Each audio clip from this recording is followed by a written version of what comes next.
So we are at chapter 6 of The Hidden Life of Trees by Peter Voleben, and the title of this chapter is Slowly Does It.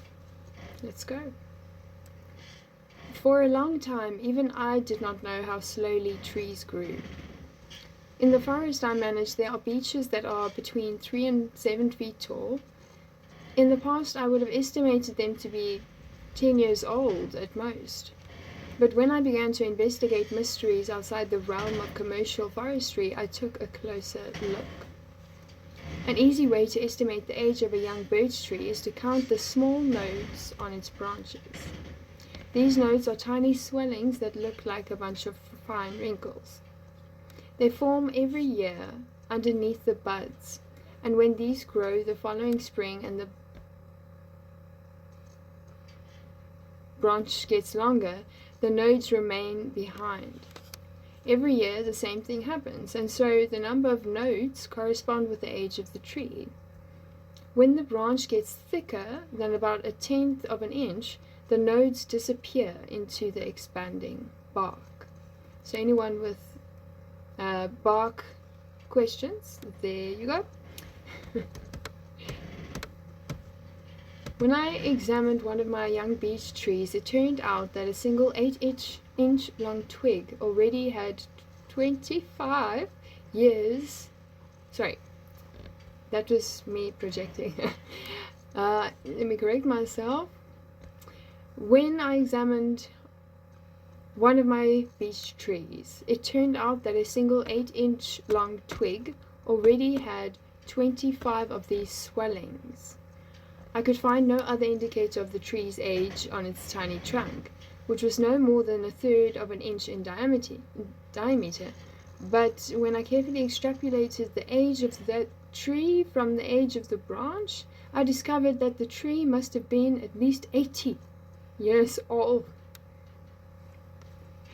Maybe more.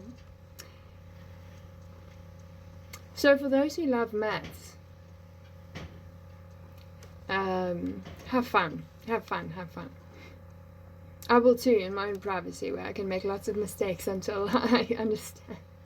You know who we need for this? We need Harris. That's who we need. His brain is beautiful. God bless you. Okay. That seemed unbelievable at the time until I continued my investigations into ancient forests. Now I know it is absolutely normal. Young trees are so keen on growing quickly that it would be no problem at all for them to grow about 18 inches taller per season. Unfortunately for them, their own mothers do not approve of rapid growth. They shade their offspring with their enormous crowns, and the crowns of all the mature trees close up to form a thick canopy over the forest floor. This canopy lets only 3% of available sunlight to reach the ground, and therefore their children's leaves. 3%, that's practically nothing. With that amount of sunlight, a tree can photosynthesize just enough to keep its own body from dying. That's nice. There's nothing left to fuel a decent drive upward or even a thicker trunk. And rebellion against this strict upbringing is impossible because there's no energy to sustain it. Upbringing, you ask? Yes, I am indeed talking about a pedagogical method that ensures the well-being of the little ones. And I didn't just come up with the term out of the blue. It's been used by generations of foresters to refer to this kind of behavior. This method used in this upbringing is light deprivation. But what purpose does this restriction serve? Don't parents want their offspring to become independent as quickly as possible? Trees, at least, would answer this question with a resounding no, and recent science backs them up. Scientists have determined that the slow growth when a tree is young is a prerequisite if a tree is to live to a ripe old age. As people, we easily lose sight of what is truly old for a tree, because modern forestry targets a maximum age of 80 to 120 years before plantation trees are cut down and turned into cash.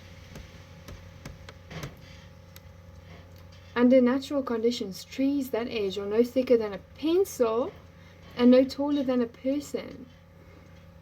Thanks to slow growth, their inner woody cells are tiny and contain almost no air. That makes the trees flexible and resistant to breaking in storms. Even more important is their heightened resistance to fungi, which have difficulty spreading through the tough little trunks. Injuries are no big deal for such trees either, because they can easily compartmentalize the wounds. That is to say, close them up by growing bark over them before any decay occurs. A good upbringing is necessary for a long life, but sometimes the patience of the young trees is sorely tested. As I mentioned in Chapter 5, Tree Lottery, acorns and beechnuts fall at the feet of the large mother trees. Dr. Suzanne Simard, who helps discover maternal instincts in trees, describes mother trees as dominant trees widely linked to other trees in the forest through their fungal root connections. These trees pass their legacy on to the next generation and exert their influence in the upbringing of their youngsters. My small beech trees, which have by now been waiting for at least 80 years, are standing under mother trees that are about 200 years old, the equivalent of 40-year-olds in human terms.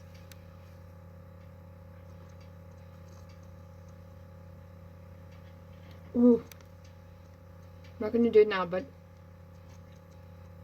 so, okay, I'm not going to do it now, but I'm going to work out what age I would be if I was a tree. Okay, moving on. The stunted trees can probably expect another 200 years of twiddling their thumbs before it's finally their turn. The wait time is, however, made bearable.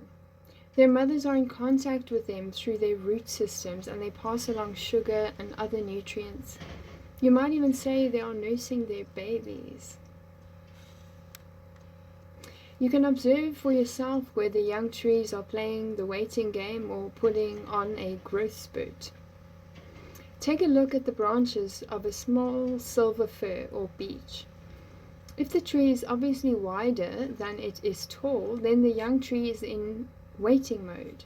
The light it is getting is not sufficient to create the energy it needs to grow a taller trunk, and therefore the youngster is trying to catch a few leftover rays of sunlight as efficiently as possible.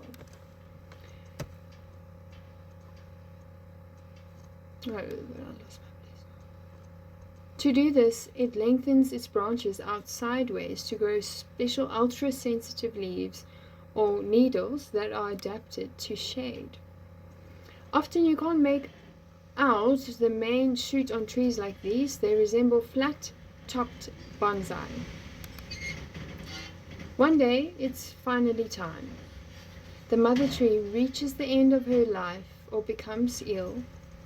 The showdown might take place during a summer storm. As torrents of rain pour down, the brittle trunk can no longer support the weight of several tons of crown, and it shatters. As the tree hits the ground, it snaps a couple of waiting seedlings.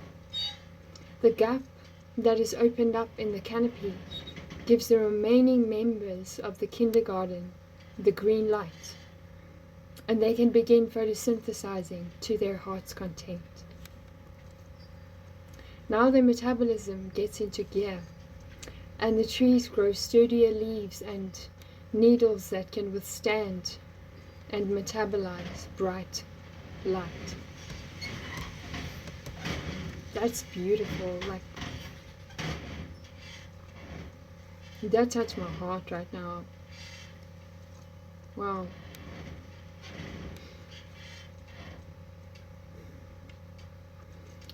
This stage lasts between 1 and 3 years. Once it is over, it's time to get a move on. All the youngsters want to grow now, and only those that go for it and grow straight as an arrow towards the sky are still in the race. The cards are stacked against those free spirits who think they can meander right or left as the mood takes them and dawdle before they stretch upward. Overtaken by their comrades, they find themselves in the shadows once again. The difference is that it is even darker under the leaves of their cohort that is pulled ahead than it was under their mothers. The teenagers use up the greater part of what weak light remains. The stragglers give up the ghost and become hummus once again. Further dangers are lurking on the way to the top. As soon as the bright sunlight increases the rate of photosynthesis and stimulates growth, the buds of those who have shot up receive more sugar. While they are waiting in the wings, their buds were tough, bitter poles, but now they are sweet, tasty treats, at least as far as the deer are concerned. Because of this, some of the young trees fall victim to these herbivores, ensuring deer's survival over the coming winter, thanks to the additional, what does it say? Additional calories. But as the crowd of trees is enormous, there are still plenty that keep on growing. Wherever there is suddenly more light, flowering plants also try their luck, including honeysuckle. Using its tendrils, it makes its way up the little tree trunks, always twining in a clockwise direction. By coiling itself around the trunk, it can keep up with the growth of the young tree and its flow. And it can bask in the sun. However, as the years progress, the coiling vine cuts into the expanding bark and slowly strangles the little tree. Now it is a question of timing. Will the canopy formed by the old trees close soon and plunge the little tree into darkness once again? If it does, the honeysuckle will wither away, leaving only scars. But if there is plenty of light for a while longer, perhaps because the dying mother tree was particularly large and so left a correspondingly large gap, then the young tree in the honeysuckle's embrace can be smothered. Its untimely end, though unfortunate for the tree, brings us some pleasure when we craft its bizarrely twisted wood into walking sticks. The young trees that overcome all obstacles and continue to grow beautifully tall and slender, however, have their patience tested yet again before another 20 years have passed. Well, this is how long it takes for the dead mother's neighbors to grow their branches out into the gap she left when she fell. They take advantage of the opportunity to build out their crowns and gain a little additional space for photosynthesis in their old age. Once the upper story grows over, it is dark once again below. The young beeches, firs, and pines that have put the first half of their journey behind them must now wait once again until one of these large neighbors throws in the towel. That can take many decades, but even though it takes time, in this particular arena, the die has already been cast. All the trees that have made it as far as the middle story are no longer threatened by competitors. They are now crowned princes and princesses who at the next opportunity will finally be allowed to grow up. Man, that was good. That was sure. How good, that was a good one. That was my favorite chapter so far, I think.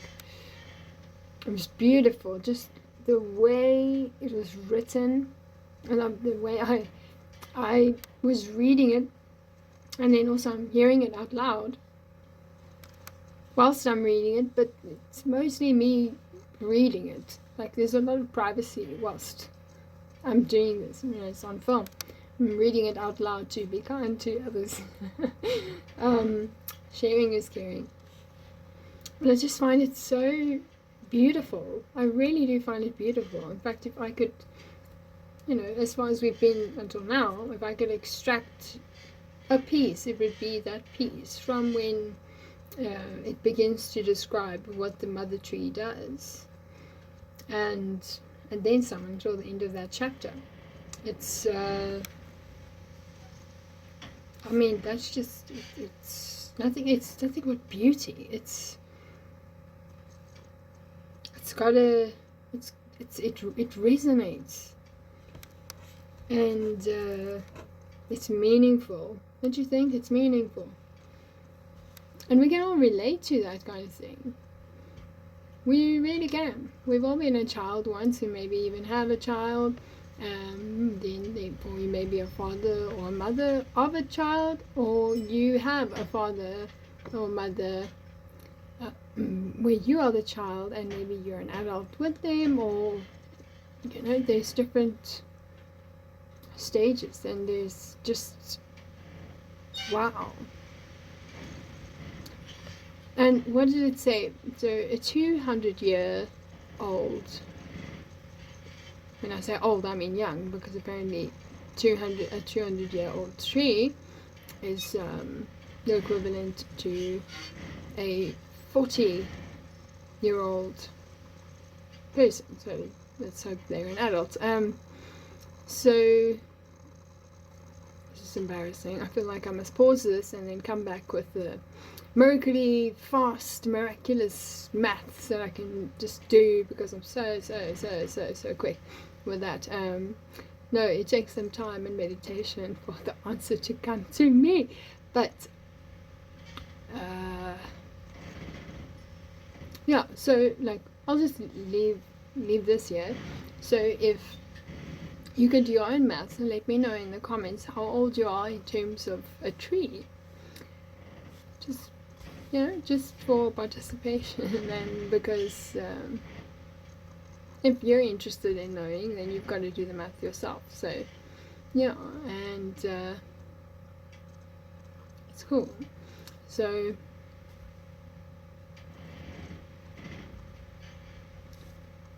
beep beep beep beep beep beep beep beep beep beep beep beep beep beep beep beep beep beep beep. So I reckon, and I'll be rough, like I'll just say this, I'm between 100 and 200 years old in terms of tree, but definitely quite liberally past the 100-year mark, but not close to the 200-year mark in terms of tree. So I'm not old, but not young, unless I'm a tree. But if you compare tree ages to one another, interesting. And whether they have a child or not as well. And different things in life can age you, and I think that's in different ways. Like your body can get aged. Sometimes your mind is still sharp, you know, and you know, age itself, like I think I was speaking to this one person. It was like I met a queen, because I had never met anyone that was over 90 years old. And I met this woman, and like I nearly curtsied, like, because I was just so blown away by the opportunity that like I got to meet this woman, and I was so impressed that she was over 90, so she like over 9 decades old. Like she has survived that long. Like to me, I'm just like, how? Tell me everything, anything that you know, because, and you know that touches on the topic of like, don't ignore your elders. They are great sources of wisdom. and you know, put your impatience aside and spend time with them. You know, like what they've, like, let's say, for example, this 90-year-old, and she was so gracious, and she was wise, and wise in the way of, like, in the way of how she communicated. She communicated in such a way that she said little, but in the order in which she said things, and the words chosen, and the time and place of, and in the conversation, and also in between, you know, us both sort of reading off one another. And she had, like, she wasn't a mind reader, but she obviously, like, over 90 years, you obviously link up really, really well with life and people, and she just had a very deep, sharp intuition, and that made it, like, wonderful to talk to her. And I needed to listen, but when I was asked a question, I would answer. I would be keen to answer, because, my word, this 90-year-old person is asking me a question. And she started talking. Anyway, sorry, I know I'm dwelling on that a little bit, but for me, I appreciate it because it's a memory that just came up now, and it's a nice surprise. I appreciate it. I'm grateful for it, because there could have been a chance that I wouldn't have remembered this memory. So yeah, and anyway, so we were sitting across from one another. There were other people there too, but for some reason the conversation was between me and her, and the other people were listening. And yeah, it was just such a special moment. And she asked me my age at that time, and I can't remember, I was younger than what I am now, and in 3 years I was, I don't know, but she was speaking about age, and she asked me my age as per my ID, or my birth certificate, and I was like, and I told her my age, and she's like, I don't believe you. And I was, you know, that made me think, you know, and I always wanted to say, well, I'll show you. I'm like, oh, it's true, like, I'm not lying. But before I said anything, she then took her opportunity to further speak into that, and she started speaking about the different forms of ages, and how, and if anybody, like, has had a conversation like this or knows anything about, like, different forms of ages, for example, your having some difficulty bringing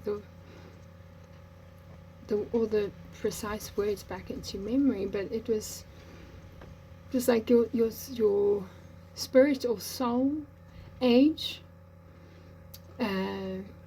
your human age, I think, your body age, or your body mind age, and there was at least 4 that she described to me. And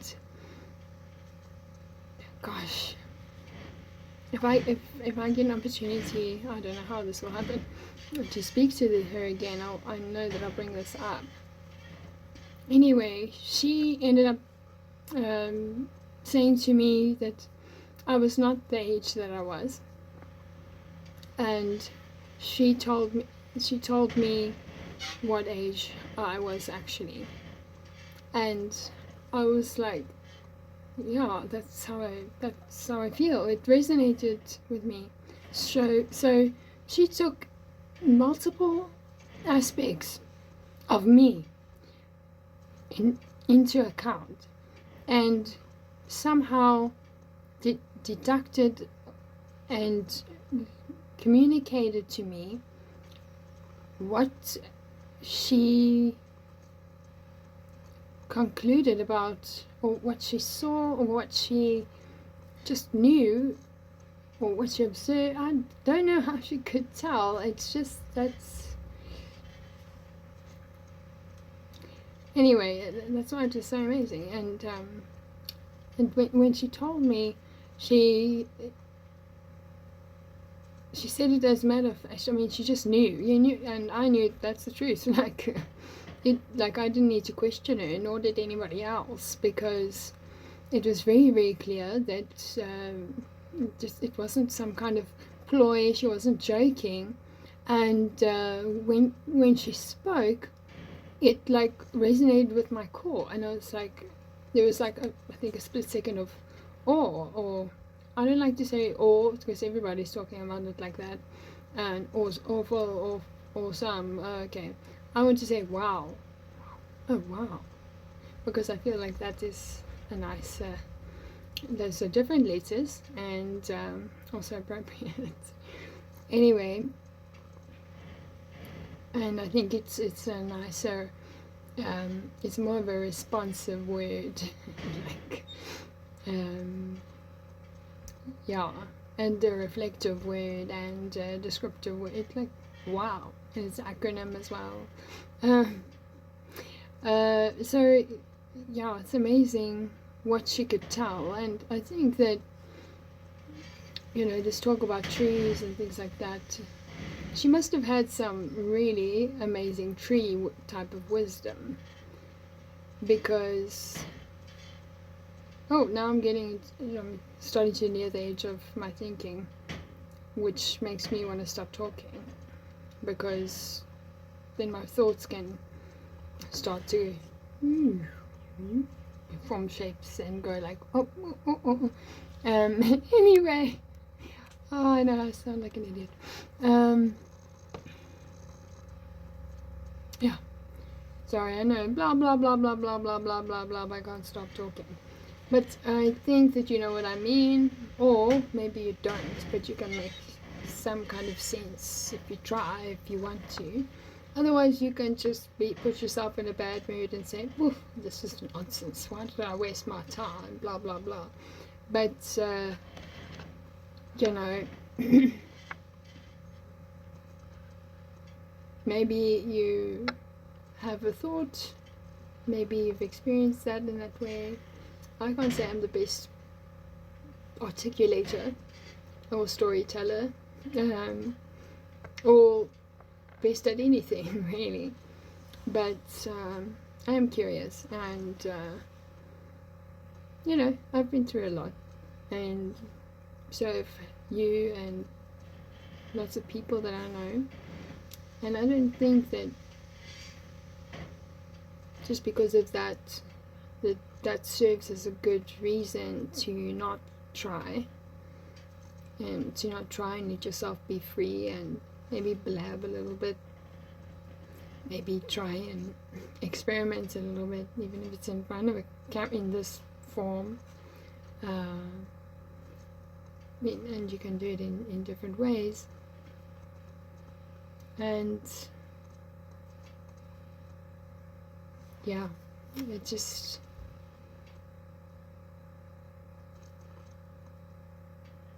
I'm just thinking, you know, the imagery and the illustration that it's described about the big mother tree, that when she falls and dies and her crown shatters, wow, that's just like, and why does it do that? Because it became so heavy, it became, you know, majestic, it grew, and just, you know, gravity, it were, you know, there's not more proof of gravity. And even the fall and the crown of her breaking had a purpose.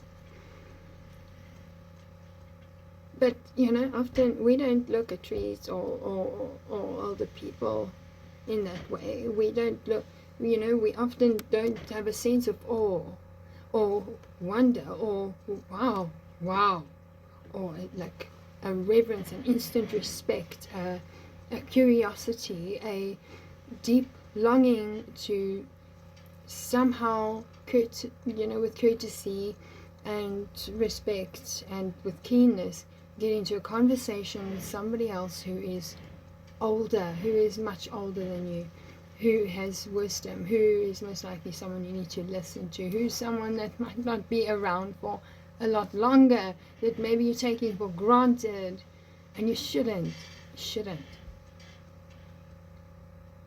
And I know there's excuses bubbling up to justify what. No. There are some things that you can only get from the people that are the people that you can get them from, that you're willing to receive from. Like, let's say each person has at least one thing at different stages of their life. Think of now when you're older, you have so many things. Think of the pain that,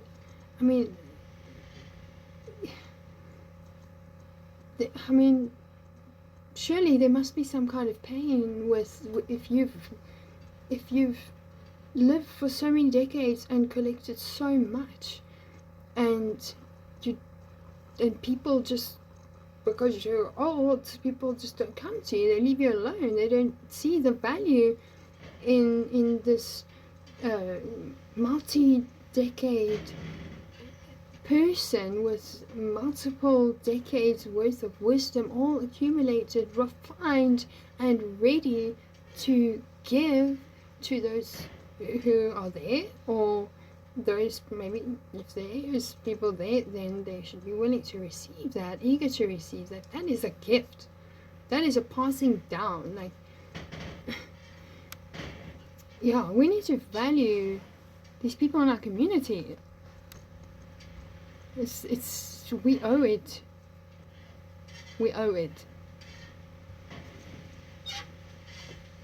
And I never got to meet, I think maybe only one of my grandparents. I think it was my dad's dad, who held me as a baby. I can't remember that, but there's like photographs. But otherwise, all my other grandparents, they were dead before I was born. And then when I was still really young, my dad's dad, so my grandfather, he also died, so I never got to know any of them. And I'm not saying that as like I'm just saying that as to say that even so, I didn't develop some attitude. What did I know if I never experienced that? So I was always like curious about older people, and I find that I have like really great conversations when I do like get the chance to talk to someone who is much older. And like, I'm not trying to tell you what to do, but like, you have more opportunities to have those conversations if you do have your grandparents or great grandparents, elders in your family. They're sources of irreplaceable wisdom.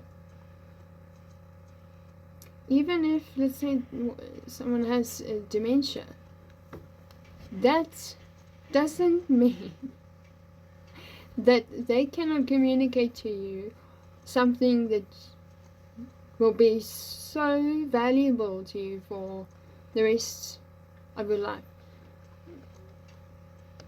And that sounds like a statement.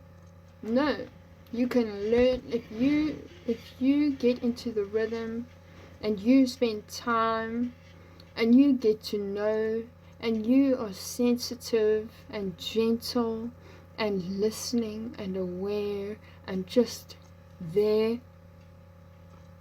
soaking up their presence. It's just that quality time will yield quality of some kind. I don't know how it's going to manifest, but it takes the gathering. It takes gathering to come together with that person. You're not going to just, what do you think? They're going to write you a book and leave it to you after they're dead? Like, here's my life's efforts, okay. No. So I'm just trying to say, you know, don't only appreciate what you've got, do something about it. Show that appreciation. Go soak up some wisdom from elders. If you see maybe an old person, if it's a type of environment where there's parks with park benches and old people sit on the park benches, and there's an old person sitting alone, and you have, you know, enough discernment to see, or that you can maybe go closer and ask whether you can sit down and have a chat with them, that can do the world of good. Or that can do the world good. I'm just thinking. But you know, I think, you know, there's relatability, speed wobble. There's relatability, you know, at many different ages, like, and like, I think, you know, for me, for example, how that 90-year-old told me my age, it was like triple the age that I was. So she told me how, I think she's, you know, I think what my memory is trying to say to me is that I was 23 and she said 63. I'm not getting the numbers right, but it was something like that, some kind of ratio like that. And she explained, I didn't even have to explain to her why I understood that to be true, but anyway, she said to me, she gave me her remarks, like she knew me her entire life. No, she just knew life so well that she could just put all these things together and then be gracious enough to give me wisdom from that, and I was somehow included in the process, and I felt like I received something really valuable from her. And this is of 1.5 meetings with this person. And yeah, I always cherish that. And there's been a few other older people that I've met and had a couple of conversations with, and like, they were just awesome. And with this one, she's the type of person that I would never ever dare to ask the exact age, but she's between 70 and 80. She's not 80, but she's not under 70. So that's as far as I could find out. But how sharp her brain is. Wow. And with her, it's almost automatic. She'll just start speaking, and then within what she's saying, she's speaking about all, like, everything in one go, and experience, like her life experience, and another person, the way she tells things. And the thing is, it's real and it's genuine, and she doesn't need to make it up because it's layered and it's developed by itself. She's just saying what she knows. It's all been beautifully calibrated. And so the melody that she would speak to me would be like beauty to my ears, or of quality to my ears, and I just needed to be still and listen. Sometimes I would ask a question, just so, you know, and I would try and get my timing as good as possible, because one of the things that I find just utmost important is to not only respect, but show, and that you know that they see the respect that you are showing them. That level of respect. And to go out of your way to be respectful. You go to the full capacity of how much respect and how respectful you can possibly be, and more. And you gently, just carefully keep that consistent. It's really important, and it's for that person.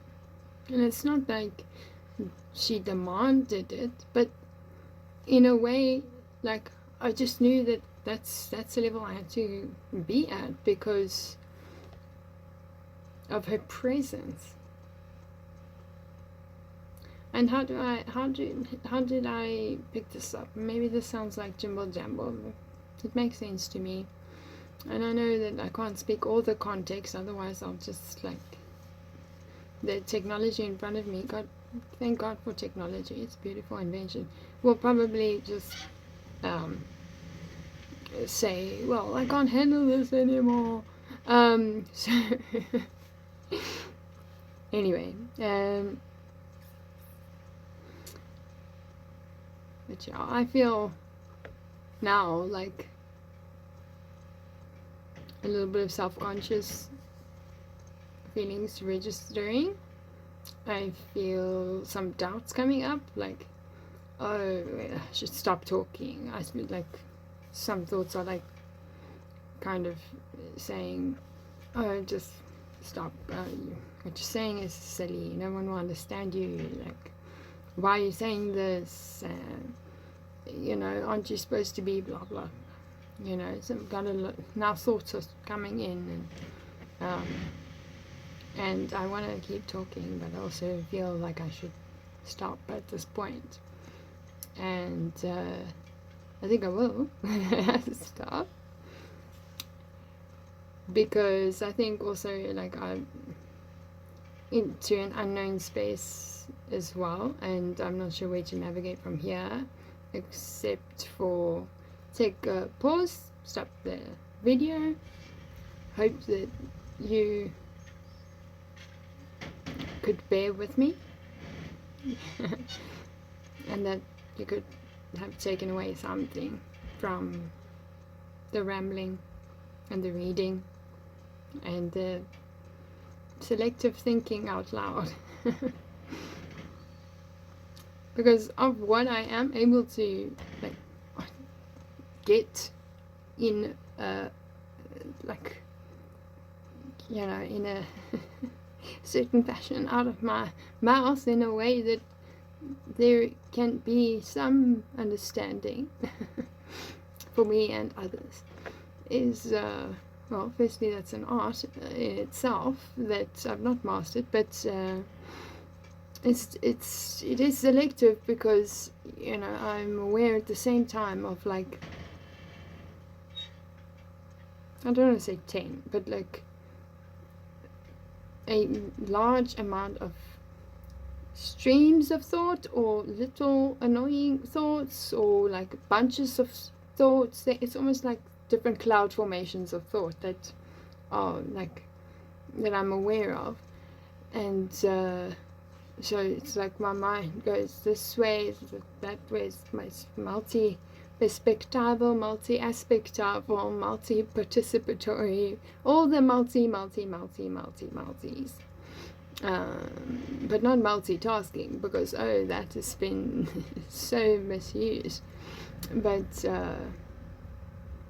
you know, I want to take the word multitasking and put a new spin on it, because, like, lately I've been like really thinking on like the word multi, and that as a part of other words, and that as a little piece of a structure of potential words that can be created or adapted in order to give a, not necessarily a new, but like a slightly like like slightly different but parallel path to certain strains of thought, I guess. And just to it's almost like it, yeah, I can't believe I'm using this example. It's almost like trying out a new set of friends, classes, a new set of friends. What if you don't just have one frame of glasses? John Beveke always uses that example. He's got some examples that he always uses. His famous remote. Gosh, that thing needs to be framed in and preserved.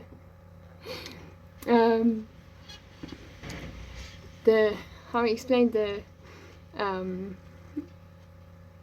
through line and using the remote. There's been memes made with that, and he explains very well. He's got a gift for teaching. I think that he should teach how to teach, but anyway, maybe he's already doing that. He probably is. Do you ever have John Beveke's like voice like just pop into your head, and it's like, okay, just can you not right now? But it's a good voice. Major respect for that man. Like, what feels like many years ago, but like I can't remember, so it's fine. But like, let's say it was towards the ending of a year, maybe it was last year. Although like it's really hard for me to give you accuracy on that, but I ended up blah blah blah. There's a little trail story, and then found John Beveke, and then came across his awakening from the meaning crisis series. I saw it as a course. I deliberated on, am I going to do this course or not? And it's 50 episodes long, about an hour each. So am I willing to commit to this? If I decide to do this, I've got to finish it. And for some reason I thought that I could. So I started. And man, it was like, it in itself was something transformational for me. It did a lot of things. It really did a lot of things. And I took a lot of notes. I approached it in a studying type of way. I didn't just listen to it in the background or anything like that. I've got a pile of notebooks that I made notes as he made notes, and just trying to understand it. And even till now, like, I don't fully understand everything that he's ever said, but there was something in the process of doing that like, it caused development, it caused some growth, it caused my mind to expand. There was just so many benefits to it. And it's not like I was getting a certificate or anything, but the fact that he put it out for free, like, and the quality of what he has taught, and the amounts of people whose lives he has helped to transform for the better. Glory to God for that. He's definitely placed, and God's hand is on him. I really yeah. And so, I try and comment where I can. Bless you, bless your heart, John, because, there are certain things that you experience in life.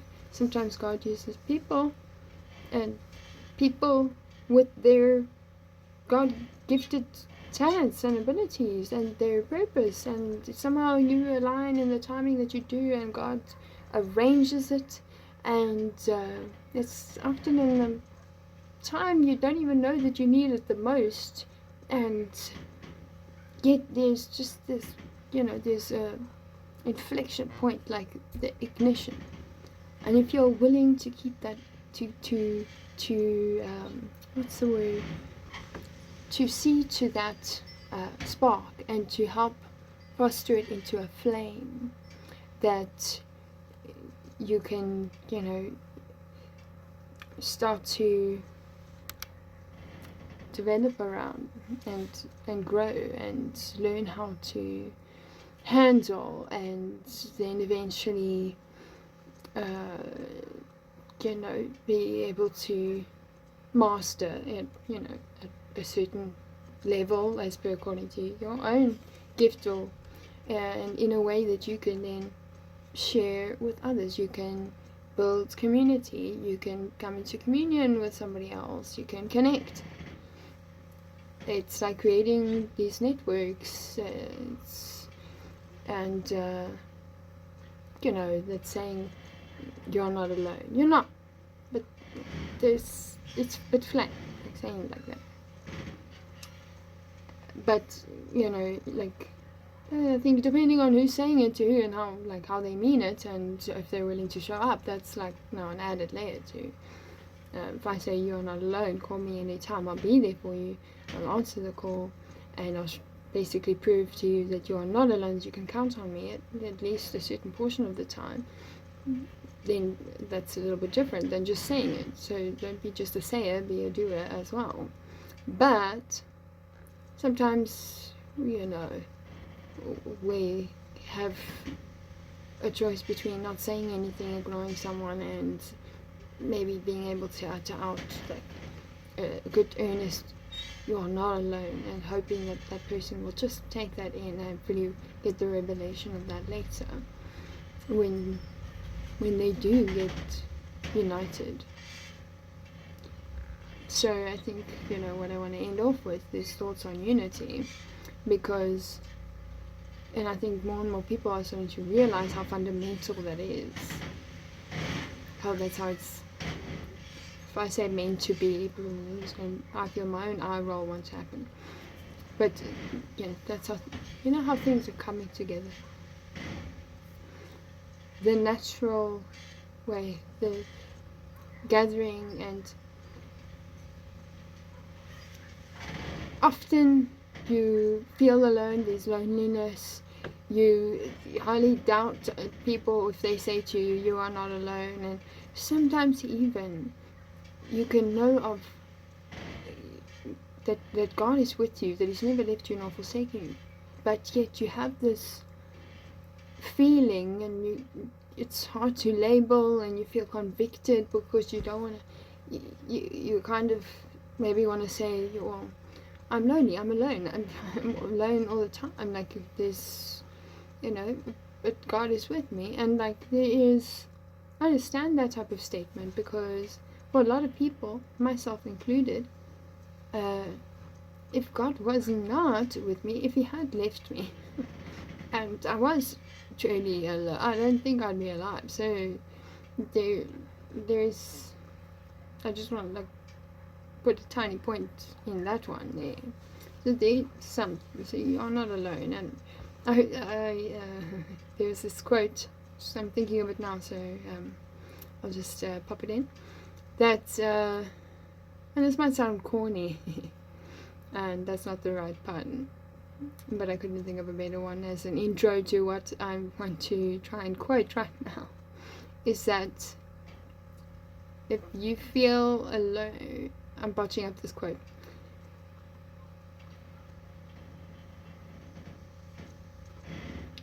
in loneliness, or if you feel alone, or if you're lonely, your garden can be a friend to you. Or anytime you feel lonely, go visit nature, and because nothing exists alone in nature. And it's not just, well, I didn't mention the person who made the proper quote, which I didn't quote properly now. So there's a very bad take on somebody else's beautiful quote, but there is something to that, so you can refine and develop that into your own understanding, obviously, around the theme of that. If you take a visit to outside into your garden, sit under a tree, I'm pretty sure you're going to feel much less alone than, like where you're maybe inside with no life, and like no other life accompanying you. So it's hard to speak about this kind of thing because of the words. And also there's movement is also essential, like you're willing to move a bit, like, and not just open a window, but like actually make the choice to get up. And I'm just going to use this example, get up and go to a tree and sit next to it. It's just an example. Or go into nature, sit there, or walk, but like if the simplest thing, to get up, move, go and meet that being. If it's a tree, that's the tree. Or the outside, your garden, there's these living things that are like company. They can form your company, is what I'm saying. They can be part of the gathering, that you can feel that communitas feeling start to rise, which should hopefully help encourage you to want to go out and seek that, to build it, to create it, to network with others, because we are not meant to all be individuals, like on our own, by me, myself, and I, and 3 triple selves. Okay,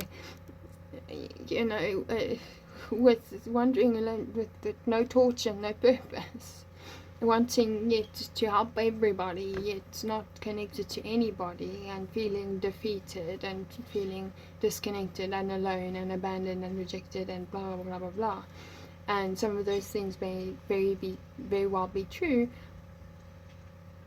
but the harshness of them don't need to be so bad if you can gravitate towards the coming together aspect, the communing aspect, the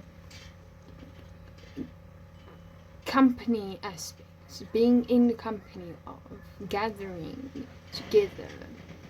And I can't help but think of it. And I'm gonna at some point try and expand on what I'm trying to just sort of shade towards the small point that I'm trying to just insert here, small seed, and that is around the importance of finding other people. Like, it's extremely difficult, if not at times impossible, to do everything alone. You can't handle it all by yourself. And yes, by all means, give up your anxieties to God, surrender to Him, be obedient, listen to Him, let Him guide you, especially in those desperate times.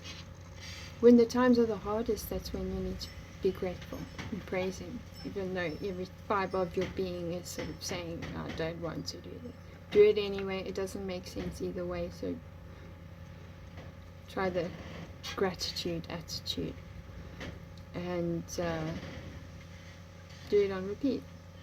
and use music. And yeah, this is almost nearing an hour. I'm trying to fit in 10 seconds. What can I say?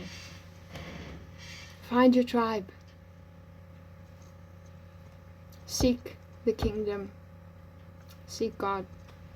Seek the people that God has designed for you in your life. Go after it.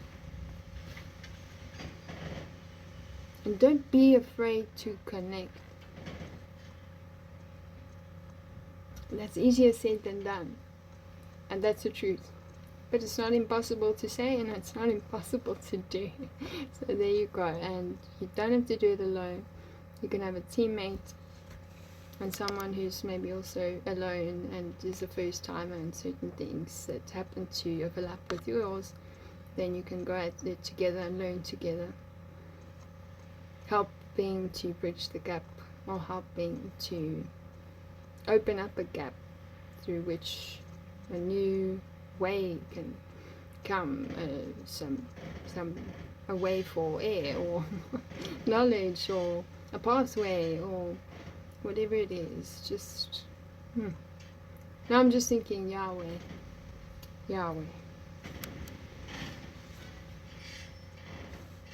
Okay. My phone is prompting me now. Battery powered 15%, so I should probably stop.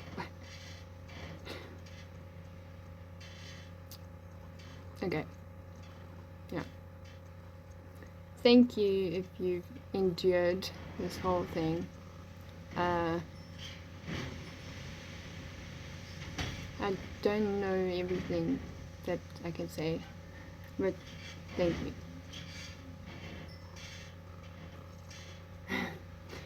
It's the